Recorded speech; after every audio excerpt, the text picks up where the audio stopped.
사실은 재미가 없어서 그렇지 C 노선이 훨씬 투자처로선 좋죠. 제일 확실한 키워드를 말씀해 보세요라고 한다면 GTX ABC 연장안 DEF 신설안이 발표됐습니다. GTX A 노선은 평택, B 노선은 가평과 춘천, C 노선은 동두천과 천안, 아산까지 연장되는데요. 그러다 보니까 GTX로 바라보는 투자 전략에 어떤 점이 있는지 관심이 쏠리고 있습니다. 오늘 김종률 아카데미 김종률 원장님 모시고 이야기 나눠보겠습니다. 대표님 어서 오세요. 네, 반갑습니다. 대표님 오늘 굉장히 오랜만에 뵙습니다. 꼭 이런 거 터질 때만 불러주시고. 이번에 발표 났잖아요. 그 GTX 노선만 놓고 보면은 뭐 여러 개 나왔지만 이 가장 좀 대표님 보시기에 좀 눈에 띈 게 딱 뭐 어떤 게 있었어요? 눈에 띄는 거는 D 노선이 굉장히 눈에 띄죠. 그 원래 이제 그 D 노선 지나가는 서울 쪽 노선을 보면 거기를 이제 남부 광역 급행 열차 그렇게 해가지고 그쪽이 옛날부터 사업성이 굉장히 좋았어요. 뭐 사당, 신림, 강남 다 지나가잖아요. 잠실까지. 그 노선은 되게 좋은데 이제 철도라는 것이 하나 개통하기까지는 착공 전에도 최소한 5년 정도의 기간이 필요하거든요. 그 착공한다, 착공 전에 실시 계획을 한단 말이에요. 그 몇 회 운항하고 요금은 얼마 할 건지 정할 거고 그 앞 단계 기본 계획이 있고요. 그 앞단에 그 예비 타당성 검토 같은 것들이 있고 그 사이에 환경 영향 평가가 또 있고요. 근데 그 앞에 또 한 4, 5년 잡아먹는 게 일반적이거든요. 그러면 D 노선 착공까지 예상치로는 한 7, 8년 착공까지만. 예, 그러면 땅 투자를 한다고 했을 때 그러면 여기를 땅을 지금 사놔도 7, 8년 뒤에 착공한다면 가격이 올라갈 거 아니냐. 그럴 수도 있지만 역 주변에 땅값이 올라간다. 결국은 역세권 개발 사업에 의해서 올라가는 게 되게 크거든요. 그러면 대부분의 지자체에서는 보면은 역세권 개발 사업 같은 것들을 그 역 착공 무렵에 보상과 착공 무렵에 행정 계획이 나오는 것이 일반적이거든요. 빨라도 7, 8년 뒤에 나올 걸 예상이 된다면 그러면 다른 데 한번 투자하고 그리고 팔고 다 그 다음에 가도 되잖아요. 예, 그러니까 빨리 갈 필요가 없죠. 오늘 아마 영상 보시는 분들도 GTX가 발표가 됐으니까 역세권 주변으로 이제 투자를 하면은 나중에 좀 이제 많이 땅값도 오르고 투자로서 좀 성공할 수 있겠다라고 하시는 분들이 많을 것 같은데 이 노선만 보고 당장에 뭔가 섣불리 바로 움직이기보다는 결국에는 이 역세권 개발 사업 시기와 맞물려서 조금 더 이제 좀 지켜보고 난 다음에 좀 판단해도 늦지 않다라는 거죠. 예. 그럼요. 이 사업 시기도 중요한데 이미 진행되고 있는 교통 호재가 있는 지역들에 대한 관심도 높아지고 있습니다. 뭐 예를 들면 5호선 연장 사업이 진행되고 있는 김포 장기역 같은 경우인데요. 김포 장기 투자 전략 뭐 어떻게 보시나요? 김포는 되게 좋죠. 컴퓨터 화면 보면서 한번 이야기 한번 해볼까요? 예를 들어서 김포 쪽이다. 그러면 이 지역은 GTX D 노선으로도 굉장히 투자처로 괜찮은 데 아닐까라고 보고 있는데 왜 그러냐면 5호선 연장이 여기 그 방화역에서 출발하죠. 그래서 요렇게 와가지고 김포 쪽으로 와서 검단 잠깐 들렀다가 요렇게 해서 장기역까지 갈 계획인데 아마도 요 신도시 만들려고 한 데까지 올라갈 거다. 지금 여기 신도시 만들려고 한 데가 어디냐? 여기가 그 윤석열 정부에서 최초로 발표했던 신도시인 김포 컴팩트 시티 호재랑 5호선 라인이 하나 들어가잖아요. 그 5호선이 김포 입장에서는 굉장히 급하거든요. 5호선 연장이. 그 골드라인이 지금 뭐랄까 굉장히 과밀화되어 있으니까. 그런데 이제 인천시에서 검단 좀 거쳐서 가자 이러고 돼 있는데 이 사업비 부담을 이제 인천하고 김포하고 협의한 정도까지는 왔어요. 근데 이것도 지금 하려면은 착공하려면은 이제 아까 했던 환경 영향 평가, 기본 계획, 실시 계획 이건 거쳐야 되는 거거든요. 그러면 이게 한 4, 5년 잡아먹어요. 예. 근데 어쨌든 이 노선이 D 노선보다는 GTX 신규 발표한 노선보다는 속도가 빠를 것 같고요. 근데 이 지역에 지금 한 1년여를 앞두고 있는 호재 중에 한 개가 제2외곽 고속도로 이렇게 올라가는 호재가 하나 있어요. 예. 그래서 이 제2외곽 고속도로 호재가 한 1년여 남아있죠. 그죠? 그래서 한 1년여 기다리면 요 고속도로가 개통할 호재가 하나 있고 그 다음에 이제 지금 작년일 겁니다. 기사 한번 볼까요? 보면은 김포시에서 계양강화 고속도로 주민 설명회 성료했습니다라고 되어 있는데 이게 보면 그냥 설명회만 한 게 아니라 기본 계획 및 실시 계획 노선안에 대한 주민 설명회를 했다고 하잖아요. 그러니까 이 도로가 어디서 가는 거냐면 김포 강화에서 월곶에서 통진 쪽으로 해가지고 이렇게 계양 IC 쪽으로 연결되는 도로거든요. 그리고 나서 이제 요 위에 이제 D 노선 지나가면서 요 쪽으로 로드 지도 보겠습니다. D 노선이 이제 장기 쪽으로 와가지고 요렇게 계양을 거쳤다가 대장 쪽으로 가는 노선이잖아요. 네, 장기 검단 계양 대장. 예, 요렇게 가는 노선이니까 그러면 이제 제2외곽 고속도로에서 이 안쪽이 통진, 양촌 뭐 이쪽 쪽으로 보자면 GTX D 노선 앞단에 다른 호재들이 되게 많이 있어요. 이런 데를 우선순위를 한다. 그건 괜찮을 것 같아요. 예, 그럼 예를 들어서 뭐 지금 사라는 것은 아니지만 어쨌든 사서 한 3년 뒤에 팔려고 한다라고 했을 때 그러면 뭐 예를 들어서 뭐 올해나 내년쯤에 이 지역에 하나 샀다. 그러면 1년여쯤 있다가 제2외곽 고속도로 개통하는 호재 하나 나오겠죠. 그럼 팔 때쯤 되면은 자, 김포는 급하니까 5호선 연장에 대한 어떤 예타는 통과를 해서 뭐 기본 계획이 어쩌고저쩌고 하는 이야기 나올 때쯤일 거예요. 그죠? 그러면 그때쯤이면 콤팩트 시티 보상이 가셔야 있거나 그다음에 강화 계양간 고속도로가 착공을 할 쯤이란 말이에요. 그러면 그러고 나서도 뒤에 GTX D 노선이 있다. 가격이 오르죠. 이런 경우가. 참고로 김포에 요 동네 제 땅 하나도 없습니다. 사례로서 이제 설명을 해주세요. 원리에 입각해서 분명히 악플이 달릴 거란 말이에요. 김포에 땅 사고 이제 그런 거 아니냐고. 그래서 이런 원리를 가지고 딱 GTX 노선의 호재만 있는데만 사지 말고 그 앞단에 다른 호재들이 어느 정도 스타트가 된 데 있잖아요. 그런 데를 사서 시간 기다리면 그 앞단의 호재는 어느 정도 더 성숙해지고 그리고 GTX 신규 노선 호재가 어느 정도 레벨이 올라올 때 그런 데를 이제 우선순위로 투자처로 찾아놓으면 좋죠. 그러면은 그 대표님께서 이번에 서두에 말씀해 주셨던 게 가장 주목됐던 게 D노선이라고 말씀해 주셨어요. 그게 아무래도 강남 직결도 있고 그래서 이 서쪽, 수도권 서쪽 편에 이제 김포 쪽을 얘기해 주셨는데 동쪽 편에도 이거 보면은 성남 모란도 지나고 원주까지 연결이 된다고 돼 있어요. 뭐 이게 현실 가능성이 얼마나 높은지 모르겠는데 이 어쨌든 서울의 동쪽 D노선이 지나는 동쪽 편에도 좀 이런 또 각종 개발 사업이 같이 맞물려 있는데 이런 데를 좀 좋죠. 네. 특히 이제 저는 뭐 아직은 구상 단계이기 때문에 GTX에 대한 구체적인 내용은 없지만 수서를 지나서 모란을 지나서 경기 삼동역 여기 정차는 안 합니다. 이제 여기서 합류해가지고 경기 광주로 가겠다는 노선이 있거든요. 여기 이제 수서 광주 간 고속철도잖아요. 이게 예타를 통과를 했고 기본 계획도 수립을 했고 실시 계획을 앞두고 있어요. 그죠? 실시 계획을 앞두고 있습니다. 그럼 실시 계획하고 그러고 나면 환경 영향 평가 한번 하나요? 그러고 나서 바로 착공이란 말이에요. 그러면 이런 동네는 착공이 한 2년쯤 남았구나 이러면 얼추 맞죠. 그런 상태에서 이 노선을 공유를 해서 아마도 D 노선이 가는 게 아닐까 그런 생각이 들거든요.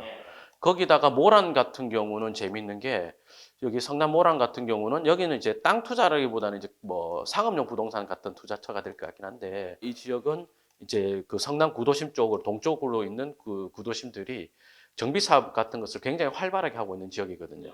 그럼 배우 수요 인구 자체가 늘어나는 지역이기도 하죠. 그러니까 여기는 이제 도시개발 사업 할 곳이라든지 뭐 쉬운 말로 역세권 개발 사업 할 곳이 많지 않기 때문에 기존의 구도심이 더 높은 단계의 구도심이 되지 않겠느냐. 시가지가 더 높은 시가지가 되지 않겠느냐. 도심 재개발을 좀 해야 되잖아요. 예. 되는 거죠. 그런 식으로 갈 가능성이 굉장히 높은 곳이죠.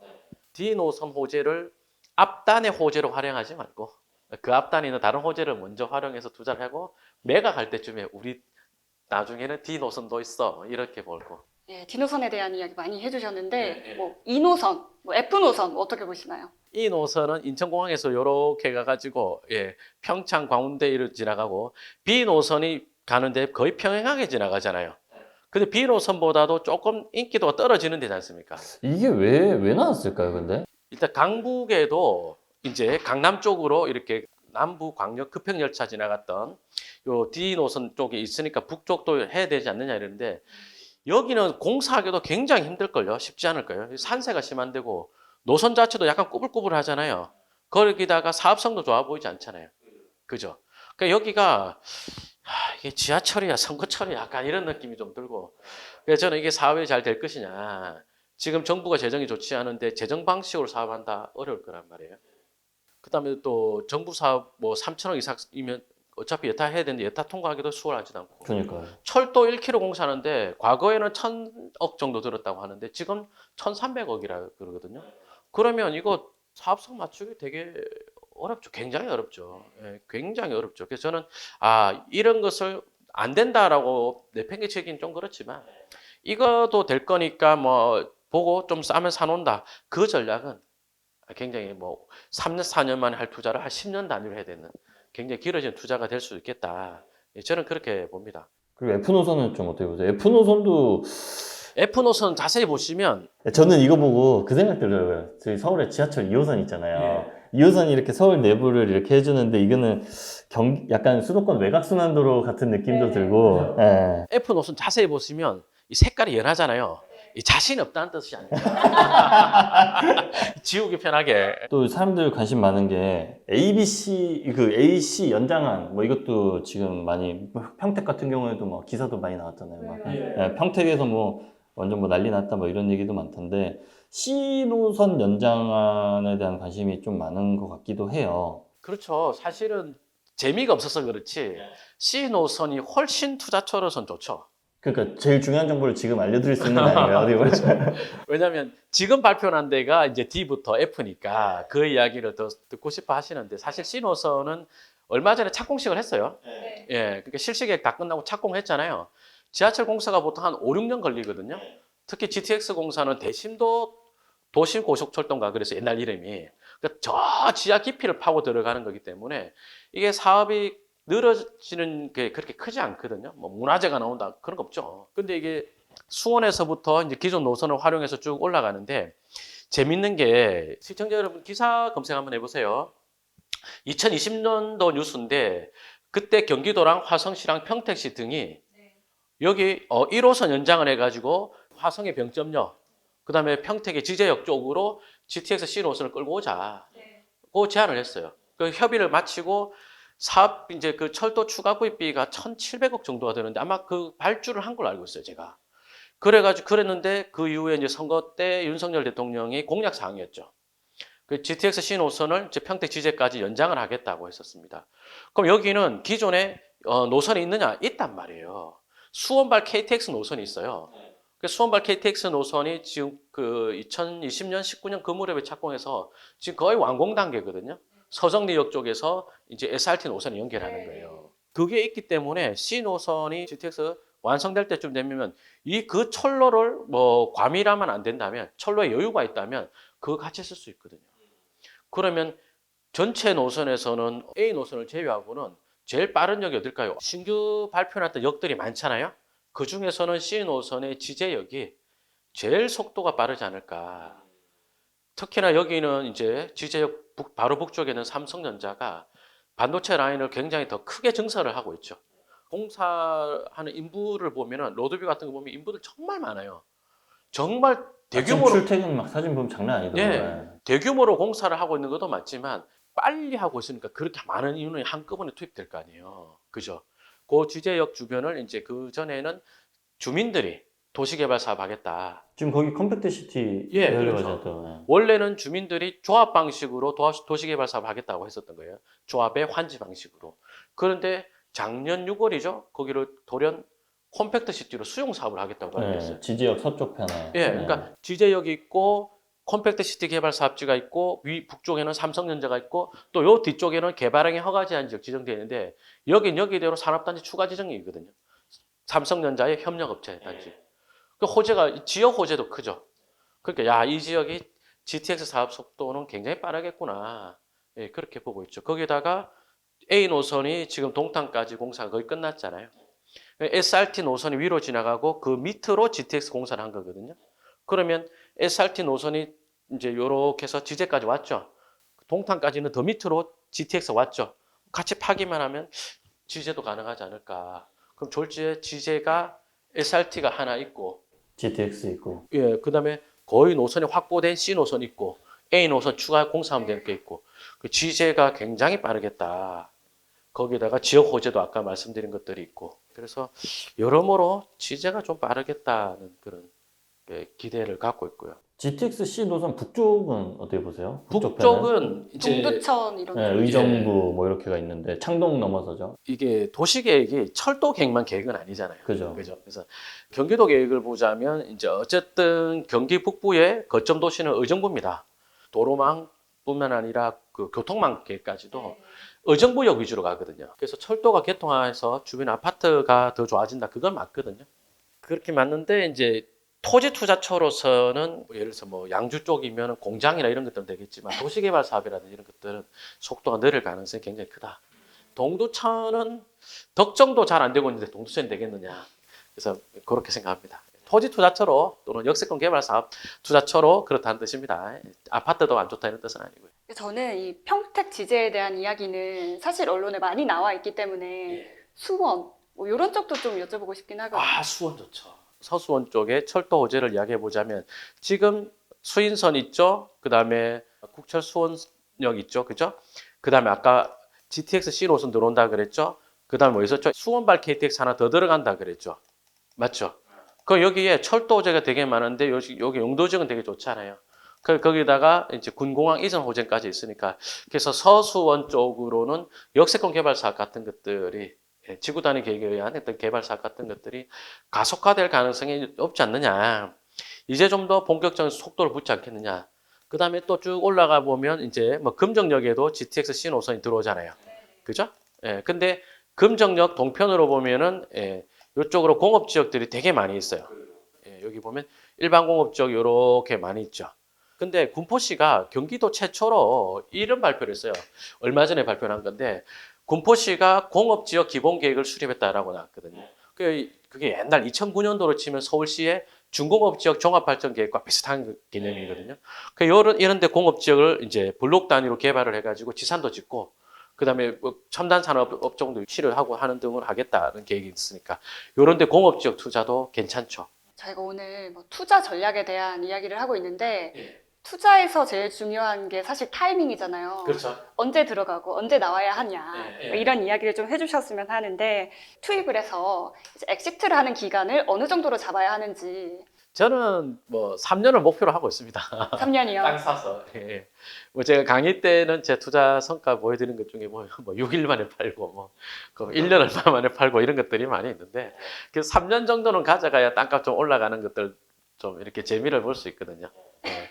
근데 지자체 어떤 차원에서 나오는 행정 계획들을 보면은 그 지역 개발하겠다 이런 것들이 보면 지자체에서도 역세권 개발 사업이든 도로 사업이든 이런 게 있어요. 언제 할 줄 모르잖아요.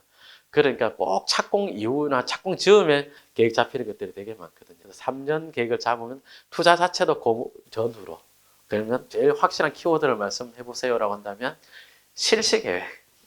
실시 계획. 그 많은 계획 중에서 눈여겨볼 건 실시 계획이다. 예. 실시 계획쯤에 사 보면은 내가 그때 땅을 산다 그러면 팔 때는 거의 예외 없이 착공할 때란 말이에요. 착공했을 때 공사 들어갔을 때거든요. 그러면 역세권 개발 사업에 대한 어떤 행정 계획이 어느 정도는 나올 가능성이 대단히 높죠. 오늘 GTX로 바라보는 투자 전략 김종률 원장님 모시고 이야기 나눠봤습니다. 오늘 보신 내용이 마음에 드셨다면 구독과 좋아요 눌러주시고요. 알림까지 꼭꼭 설정해 주시길 바라겠습니다.